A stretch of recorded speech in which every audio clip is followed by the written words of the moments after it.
உன்னை நீயே ஜெயித்து கொண்டு போக வேண்டும் என்றால் நான் செய்த சில விஷயங்களை நீயும் செய்ய வேண்டும் என்று நான் சொல்லுகிறேன். இந்த வயதில் குழந்தைகளை நான் 31 நாடுகளுக்கு மேல் பயணம் செய்திருக்கிறேன். ஒரு டிக்கெட்டையும் சொந்த செலவுல வாங்கினது கிடையாது. இப்ப வந்துட்டு போறதுக்கான செலவும் உங்க சேர்மன் தான் கொடுக்கிறார். கற்றோருக்கு தெரிது இல்ல, சொல்ல நல்லா தெரிது. ஆனா அந்த வார்த்தைகள் தருகின்ற பொருள் இருக்குல்ல, அது ஆன்மாவுல போய் தைக்கணுமே. கற்றோருக்கு சென்ற ஒரு பொண்ணு ஃபர்ஸ்ட் மார்க் வாங்குறானா, ஒரு பொண்ணு ஃபெயில் ஆகுறானா, 2 பேருக்கும் ஒரே கிளாஸ் தானே, 2 பேருக்கும் ஒரே டீச்சர் தானே, 2 பேருக்கும் ஒரே டைம் தானே, 2 பேருக்கும் ஒரே ஃபீஸ் தானே. என்ன பிரச்சனை?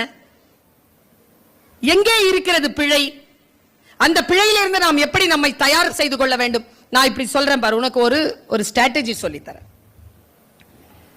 சமீபத்தில் சில வார்த்தைகளின் மீது எனக்கு கவனம், தொடர்ந்து சில வார்த்தைகள் சொல்லப்பட்டுக்கிட்டே இருக்கு. ஆனா அதுக்கு எந்த அர்த்தமும் கிடையாது, ஆனா சொல்லப்படுது. அப்படி ஒரு மிருகம் நம்ம வீட்டுக்குள்ள வந்துடக்கூடாதுன்னு சொல்லிட்டு ஒரு மிருகத்தை சொல்லுவாங்க. அது வந்தா வீடு உருப்படாது. ஆமை. சில வார்த்தைகளுக்கு அர்த்தமே கிடையாது குழந்தைகள். ஆமை புகுந்த வீடு உருப்படாதுன்னு சொல்றாங்கல்ல, நீ கொஞ்சம் போய் இன்னைக்கு ஆமைகளை பற்றி கொஞ்சம் யோசிச்சுப்பார்.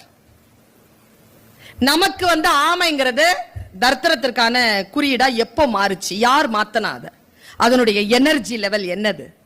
நான் ஹாங்காங் போயிருக்கும்போது பக்கத்துல தான் மக்காவ், சீன நாடு. அது என்கிட்ட ஷெங்கான் விசா இருந்தது.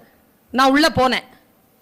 உள்ள போய் பார்க்கிறேன், ஒவ்வொரு வீடுகளுக்கு கிட்டையும் நம்ம அகல் விளக்கு வைப்போம்ல, அப்படி ஆமை என்னுடைய பொம்மை வச்சிருக்காங்க. அவங்க ஆமையை செல்வ செழிப்பான ப்ராஸ்பரஸ்க்கான ஒரு விஷயமா வைக்கிறாங்க சீன நாட்டில்.